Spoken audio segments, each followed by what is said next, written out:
Una vez más y con solemnidad, vamos a ver lo que los santos evangelios nos dicen de la segunda palabra que Jesús pronunciara en el Calvario. Leamos en San Mateo 27, 35 al 44 y en San Lucas 23, del 39 al 43.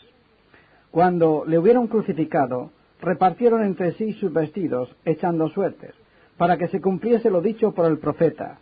Partieron entre sí mis vestidos y sobre mi ropa echaron suertes. Y sentados le guardaban allí. Y pusieron sobre su cabeza su causa escrita: Este es Jesús, el Rey de los judíos. Entonces crucificaron con él a 2 ladrones, uno a la derecha y otro a la izquierda.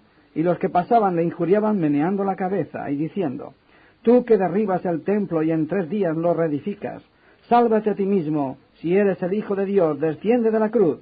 De esta manera también los principales sacerdotes, escarneciéndole con los escribas y los fariseos y los ancianos, decían: A otro salvó, a sí mismo no se puede salvar. Si es el Rey de Israel, descienda ahora de la cruz y creeremos en él. Confió en Dios, líbrele ahora, si le quiere, porque ha dicho: soy Hijo de Dios. Lo mismo le injuriaban también los ladrones que estaban crucificados con él. Y uno de los malhechores que estaban colgados le injuriaba diciendo: Si tú eres el Cristo, sálvate a ti mismo y a nosotros.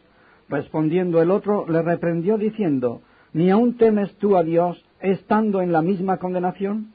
Nosotros, a la verdad, justamente padecemos, porque recibimos lo que merecieron nuestros hechos, mas éste ningún mal hizo.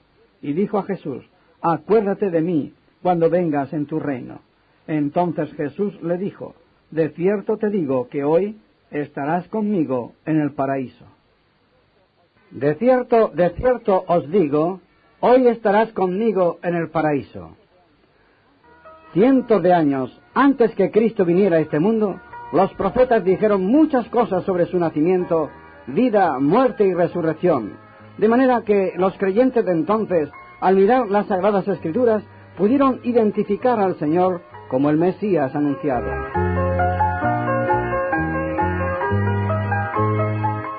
En el Salmo 22, entre otras cosas, se nos profetiza: Todos los que me ven me escarnecen, estiran la boca, menean la cabeza, diciendo: Se encomendó en Yahvé, líbrele él, sálvele, puesto que en él se complacía.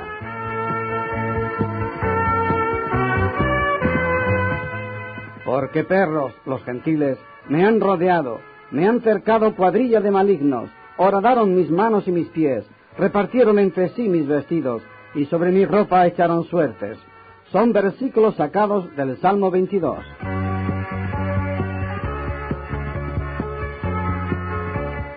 Así que el Señor no le cogió por sorpresa el Calvario, ni las humillaciones que por nuestros pecados tuvo que sufrir.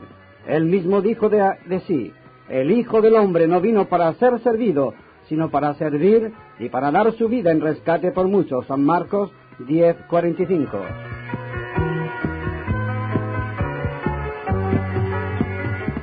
A la Santísima Trinidad se le presentó un gran problema cuando anticiparon que el hombre pecaría.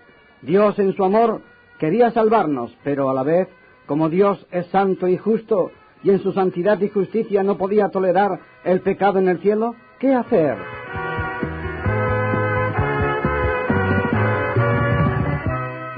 Si dejaba pasar a los pecadores al cielo con sus pecados en su amor, entonces quebrantaría su santidad y su justicia. ¿Cómo salvarnos sin menospreciar ni quebrantar los atributos de Dios? La solución fue la cruz.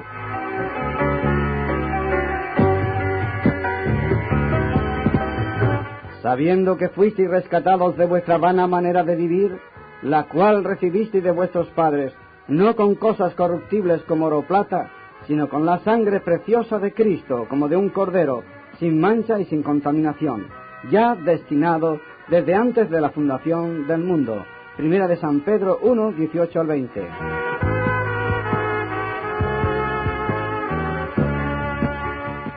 Dios solo tiene una medida y un baremo para todos. Él hace salir su sol sobre malos y buenos, y hace llover sobre justos e injustos. Mateo 5:45. Lo mismo muere el rico que el pobre, etc.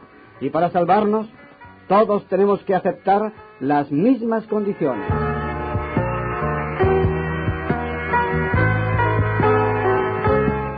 La palabra de Dios, sin discriminación alguna, nos dice a todos: porque de tal manera amó Dios al mundo, que ha dado a su Hijo unigénito, para que todo aquel que en él cree no se pierda, mas tenga vida eterna. San Juan 3:16.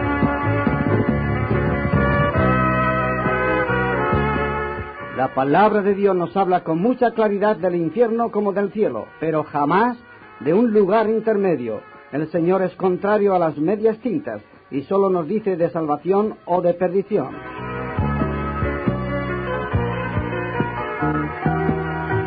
Veamos un ejemplo bíblico. Él nos dice en su palabra: yo conozco tus obras, que ni eres frío ni caliente. Ojalá fueses frío o caliente, pero por cuanto eres tibio y no frío ni caliente, te vomitaré de mi boca. Apocalipsis 3:15, 16.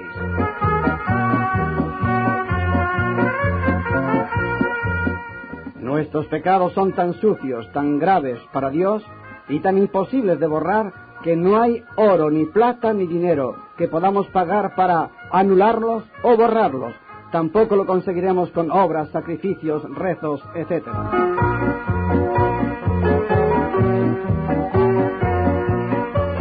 Si alguien fuera sumamente inteligente, bueno, trabajador, honrado, etc., y pudiera conseguir hacerse dueño del mundo, y una vez conseguido se le ofreciera a cambio de su salvación a Dios, éste se echaría a reír y le diría: porque tienes unas escrituras notariales, ¿crees que el mundo es tuyo? Cuando mueras te lo llevas contigo. Es por dicha razón y muchas más que la salvación es gratuita, no barata, porque nadie la puede pagar. Costó la muerte del Hijo de Dios en la cruz y su derramamiento de sangre. Cristo nos pregunta: ¿qué aprovechará al hombre si ganare todo el mundo y perdiere su alma? ¿O qué recompensa dará el hombre por su alma? San Mateo 16:26. Al ladrón arrepentido Jesús le dijo: de cierto te digo que hoy estarás conmigo en el paraíso. Fue la segunda palabra que Cristo pronunció en la cruz, y por la lectura que tuvimos pudimos ver que todo ocurrió como estaba profetizado, de manera que hasta los detalles más insignificantes, como repartir sus vestiduras, estaba anunciado que así ocurriría, a fin de que nadie pudiera pensar que lo sucedido en el Calvario fue fruto de la casualidad. Cristo, durante su ministerio, les advirtió varias veces a sus discípulos las cosas que le habían de acontecer. He aquí, subimos a Jerusalén, y el Hijo del Hombre será entregado a los principales sacerdotes y a los escribas, y le condenarán a muerte, y le entregarán a los gentiles, y le escarnecerán, le azotarán, y escupirán en él, y le matarán. Mas al tercer día resucitará. Y ahora os lo he dicho antes que suceda, para que cuando suceda, creáis. San Marcos 10, 32 al 34 y San Juan 14, 29. Así que la muerte del Hijo de Dios en la cruz no fue el producto del azar, sino que en los arcanos de la Santísima Trinidad ya estaba previsto que así ocurriera, desde antes de la fundación del mundo. No había otra solución.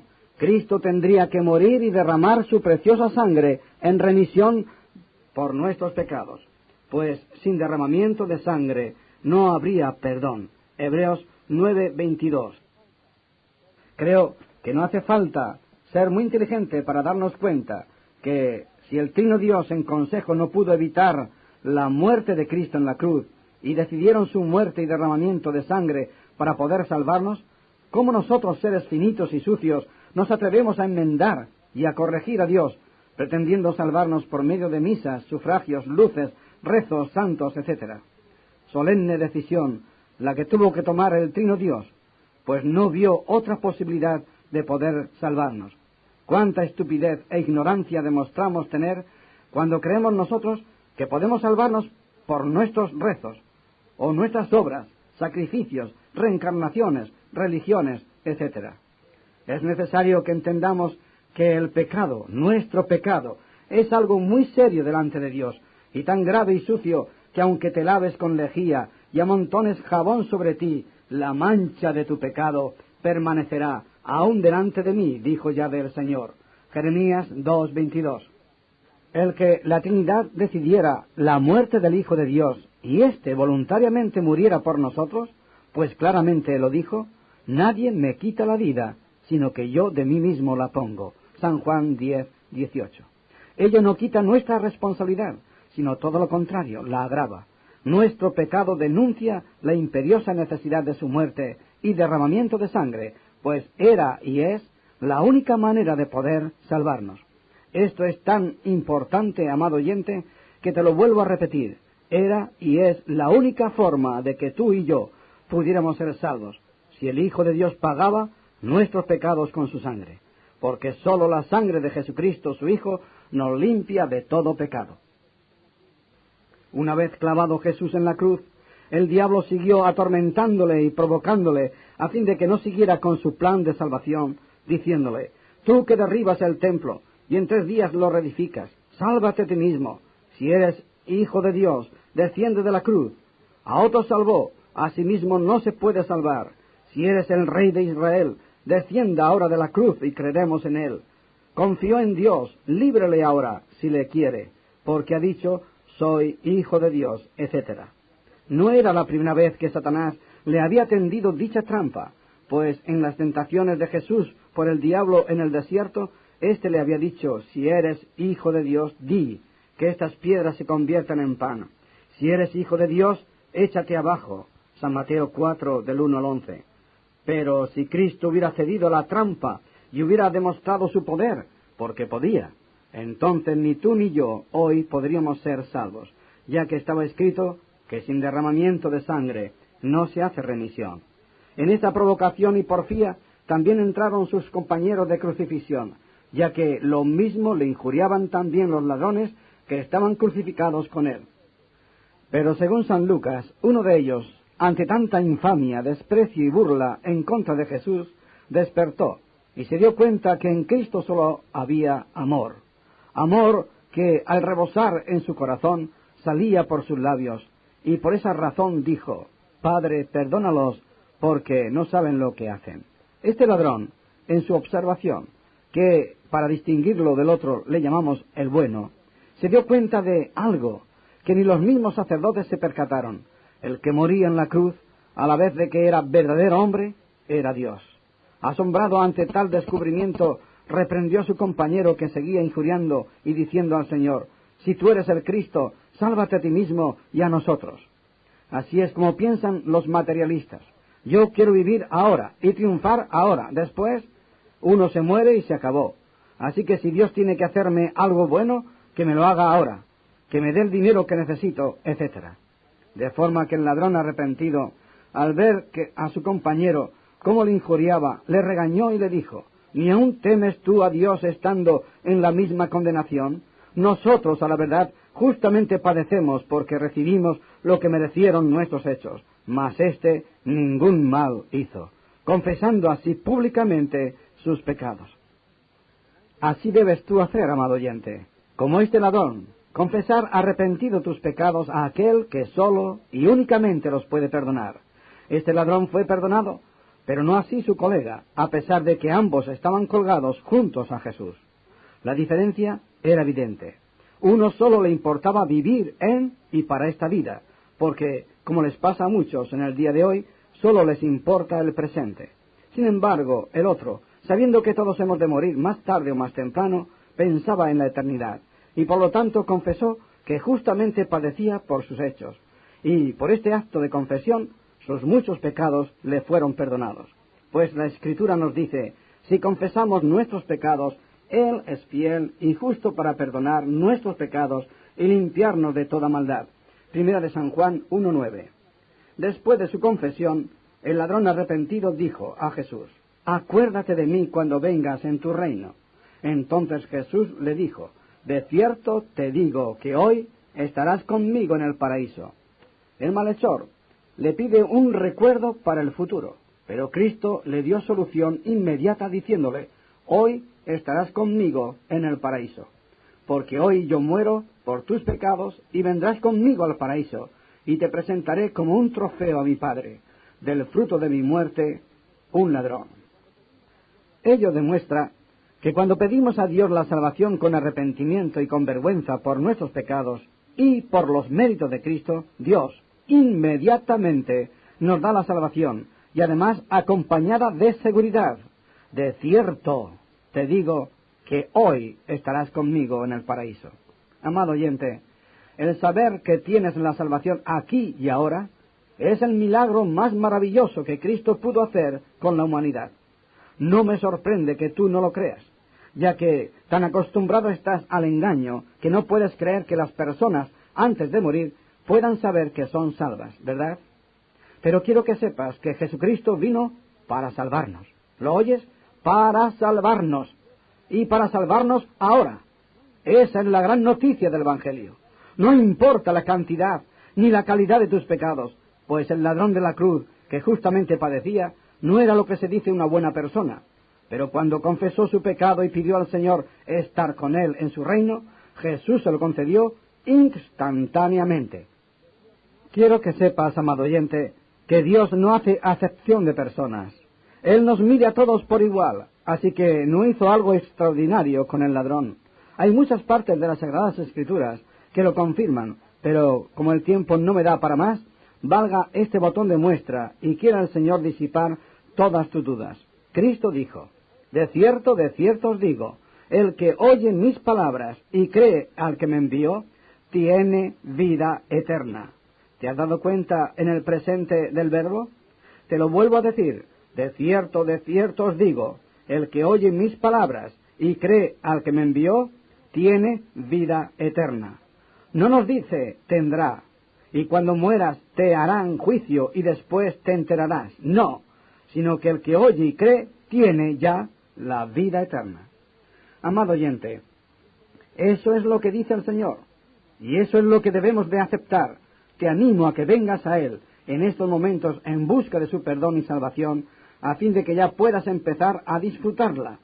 Si te puede servir de ayuda, te diré que un servidor es salvo y tiene la seguridad y la certeza de que el día que muera o que el Señor venga a recoger a su iglesia, ese día estaré con Él para la eternidad. Pero quiero que sepas que no te lo digo con orgullo, como si por mis méritos hubiera merecido tal privilegio, sino que fui salvo porque oí y creí su palabra. Así de sencillo, y hoy te lo manifiesto, para que sepas que si yo, un pecador como lo pueda ser otro, pude ser salvo, tú también lo puedes ser. Pero el texto citado no termina allí, sino que sigue diciéndonos para mayor seguridad: y no vendrá a condenación. Es decir, cuando mueras no serás juzgado ni condenado. ¿Que por qué? Porque ha pasado de muerte a vida, termina diciéndonos el verso que se encuentra en San Juan capítulo 5, versículo 24. Fue por eso que, tan categóricamente, Cristo pudo decir al ladrón: de cierto te digo que hoy estarás conmigo en el paraíso. Si el amado oyente es observador, se habrá podido dar cuenta que, al decirle hoy estarás conmigo en el paraíso, Cristo estaba demostrando de que el purgatorio es un lugar que no existe, porque de existir, nunca mejor momento para confirmarlo, ya que en vez de asegurarle el paraíso, tuvo que haberle condenado a muchísimos años de purgatorio, pues el mismo ladrón confesó ser un maleante. No vale la sutil demagogia de que, como murió con Jesús, entonces tuvo alguna ventaja. Ya he repetido antes de que Dios nos mide a todos con la misma vara y de que no hace acepción de personas. Además, también había otro ladrón. ¿Por qué no fue salvo este también? Sencillamente porque no creyó, no le valió privilegios. Purgatorio viene del latín y del verbo purgar o pagar. Luego, una de dos: o yo pago mis pecados en el purgatorio, o Cristo los pagó por mí en la cruz. Si los pago yo, entonces la crucifixión es, lo digo con mucho temor, el engaño más descarado que se ha hecho a la humanidad. Pero tamaña estafa, simulación y timo no cabe en Dios, porque a la vez que se burlaban de nosotros, hacía sufrir a su Hijo inútilmente. ¿No te das cuenta que es imposible? No, amado oyente, Cristo pagó, y tú, si lo aceptas, no debes nada, estás a salvo. Bendito sea el Señor por su gran amor con que nos amó. No hay misas, ni sufragios, ni nada en este mundo que pueda pagar nuestros pecados, Solo Cristo con su sangre nos limpia de todo pecado. El purgatorio no está en la Biblia, es pura invención. Por favor, no digan que el purgatorio sirve para purgar los pecados veniales, porque tales pecados solo son una inventada clasificación. Si en tan engañosa lista entra la mentira como pecado venial, miren lo que Dios dice, hablándonos de los que podrán entrar o no al cielo. No entrará ninguna cosa inmunda o que hace abominación y mentira. Y todos los mentirosos tendrán su parte en el lago que arde con fuego y azufre, que es la muerte segunda. Apocalipsis 21, 8 y 27. Solo Cristo, con su sangre, nos limpia de todo pecado, pequeño y grande. Además, si las misas y sufragios pudieran hacer algo a nuestros muertos, te pregunto, ¿cuántas le has hecho tú a tus difuntos? ¿10? ¿20? ¿50? ¿Y estás seguro que le hicieron algo?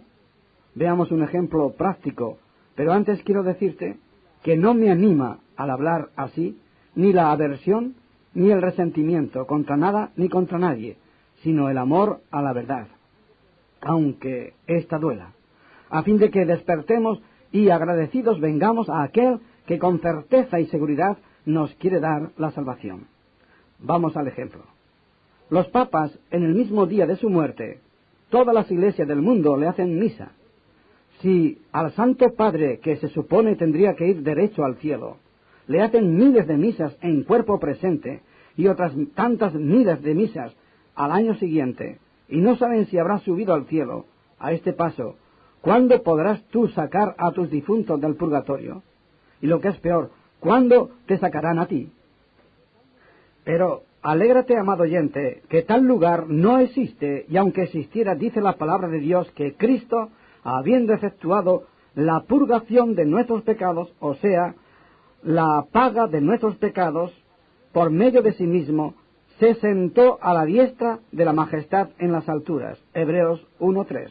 O sea que Cristo purgó, pagó por nuestros pecados y, al igual que el ladrón en la cruz, si así tú ahora lo deseas, puedes ser salvado, porque la sangre del Hijo de Dios nos limpia, óyelo bien, de todo pecado. Primera de San Juan 1:7. Esta es la noticia más maravillosa que el ser humano haya podido oír. Tengo que terminar, pero antes te digo, 2 ladrones murieron con Jesús, sin embargo, solo uno fue salvo. ¿Con cuál de ellos te identificas? ¿Por qué no imitas al ladrón de la cruz y confiesas tus pecados al Señor y le pides tu salvación? ¿Quieres hacerlo? Permíteme que te ayude orando junto contigo. Oh Dios, tú que lo sabes todo, sabes que me avergüenzo de mis pecados, de los cuales te pido perdón. A la vez te suplico, por los méritos de tu Hijo, que me concedas el gozo y la certeza de la salvación.